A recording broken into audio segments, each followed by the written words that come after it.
Sino ang mga Hudyo? Ang pinakapaikling paliwanag ay silang mga Israelita. Ang mga Israelita ay dumanas ng pagkatapon o pagkabihag sa karya ng Babylonia na nangyari sa panahon ni Propeta Jeremiah.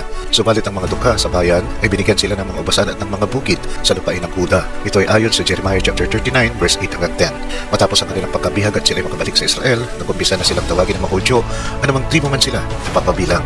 Ang mga Hudyo ay ang bayan na pinili ng Diyos sa pamamagitan ni Abraham at pinangakuhan ng isang Mesaya ayon sa Isaiah chapter 7 verse 14, Isaiah chapter 9 verse 6 at Isaiah chapter 61 verse 1 hanggang 2 at sa ibang bahagi pa ng ating banal na kasulatan. Subalit kaysa magalak sila at magbunyi nang dumating si Jesus, nagawa pa nila na hilingin ay papako sa krus at hayang mamatay ang ating Panginoon. Dagdag pa dito na may pinapangaral na ni Pablo at ni Bernabe ang ebanghelyo ng kaligtasan sa mga Hudyo. Ito ay tinanggihan nila.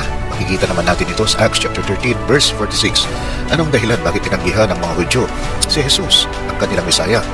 Muli ang mga nagsusunod na kabanata at pagpalain tayong lahat ng ating Panginoong Kristo Jesus.